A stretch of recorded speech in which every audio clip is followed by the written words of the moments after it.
क्या हो अगर ब्रह्मांड की रचना एक धमाके से नहीं बल्कि एक दिव्य संगीत से हुई हो। शिव पुराण, एक प्राचीन ग्रंथ, हमें कुछ ऐसा ही बताता है। ये सिर्फ कहानियों की किताब नहीं बल्कि हकीकत के ताने बाने को समझने का एक नक्शा है।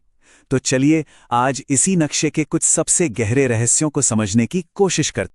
तो ये सारी बातें जो हम आज करने वाले हैं, ये सीधे शिव पुराण के श्लोकों से ली गई हैं। चलिए इस पवित्र ज्ञान के सागर में एक डुबकी लगाते हैं और देखते हैं कि सृष्टि और हमारे अपने अस्तित्व के बारे में ये हमें क्या सिखाता है। तो हमारा सफर कैसा रहेगा? सबसे पहले हम देखेंगे ब्रह्मांड के बड़े से बड़े पैमाने को, यानी उसके बनने और मिटने के चक्र को। फिर हम आएंगे सृष्टि की सबसे छोटी इकाइयों पर, मतलब 5 तत्वों पर। इसके बाद हम उस मौलिक आवाज ओम को सुनेंगे जिससे सब कुछ बना है, और फिर जानेंगे उस शक्तिशाली पंचाक्षर मंत्र को जो हमें उस आवाज से जोड़ता है। और आखिर में इन सब कणियों को जोड़कर हम समझने की कोशिश करेंगे कि परम शिव का असली स्वरूप क्या है। तो चलिए शुरुआत करते हैं।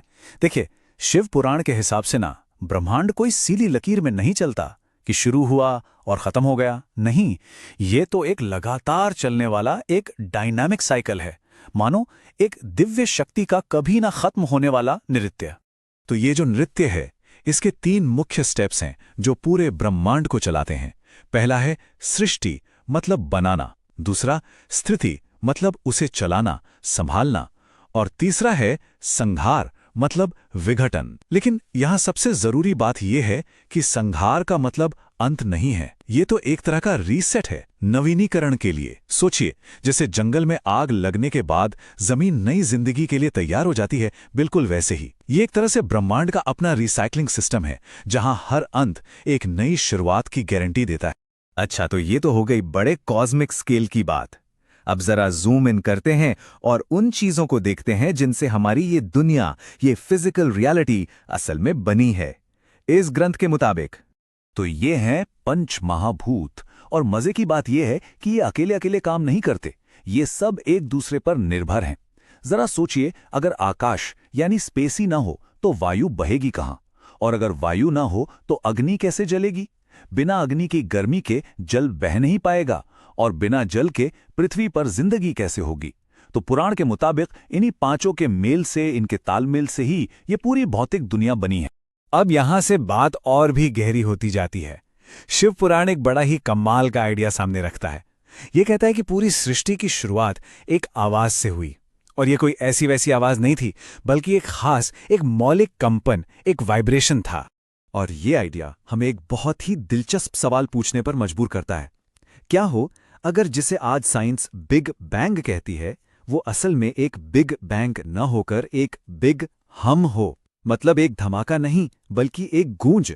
ये सोचिए तो, प्राचीन दर्शन और मॉडर्न फिजिक्स के बीच एक पुल सा बना देता है ना?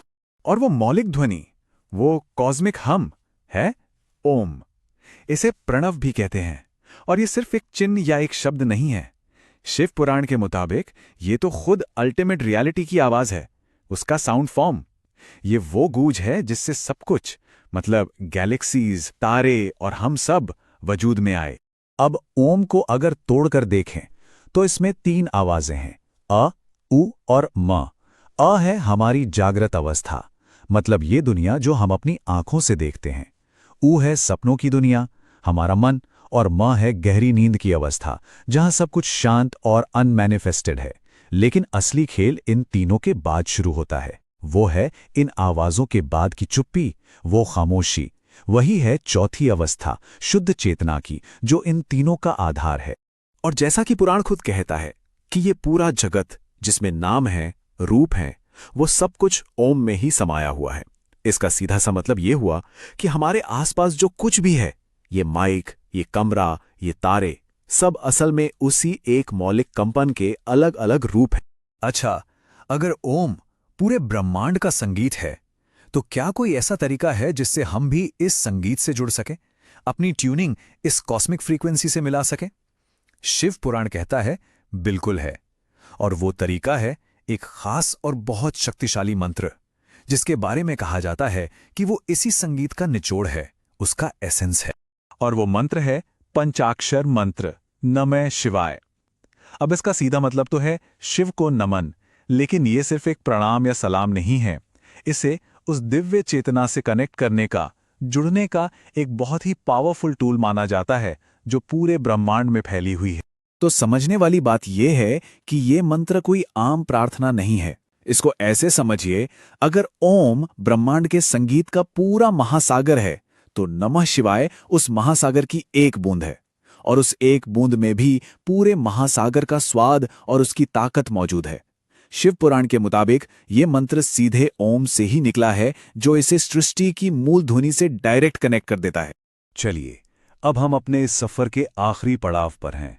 अब तक हमने जो भी बातें की, ब्रह्मांडीय चक्र, 5 तत्व और वो मौलिक ध्वनि, अब उन सब कड़ियों को जोड़ने का वक्त आ गया है, ताकि हम समझ सकें कि परम शिव का वो स्वरूप क्या है जिसके बारे में ये ग्रंथ बताता है।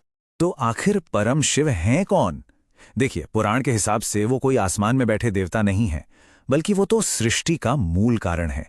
वो शक्ति जो ब्रह्मांड को बनाती है, चलाती है और फिर अपने अंदर ही समेट लेती है। वो ओम की ही जीती जागती आवाज हैं और उन 5 तत्वों से भी परे हैं जिनसे हमारी दुनिया बनी है। यहां तक कि ब्रह्मा और विष्णु जैसे देवता भी उनकी पूजा करते हैं, क्योंकि आखिर में हर चीज के मालिक और हर चीज का सार वही है। और यही बात हमें इस पूरे विश्लेषण के सबसे बड़े टेकअवे पर लाती है। शिव पुराण के मुताबिक शिव कोई एक देवता नहीं, बल्कि वो रियलिटी का, इस अस्तित्व का फंडामेंटल फैब्रिक है। वो चेतना, वो कॉन्शियसनेस जो हर तारे में, हर पत्ते में और हमारी हर सांस में मौजूद है। और ये सोच हमें एक बहुत ही गहरे सवाल पर लाके छोड़ देती है कि अगर चेतना ही इस पूरी हकीकत का ताना बाना है, तो फिर इस विशाल ब्रह्मांडीय कैनवस पर हमारी अपनी जगह क्या है? हमारा क्या मतलब है? ये एक ऐसा सवाल है जिसका जवाब शायद किताबों में नहीं, बल्कि अपने अंदर झांकने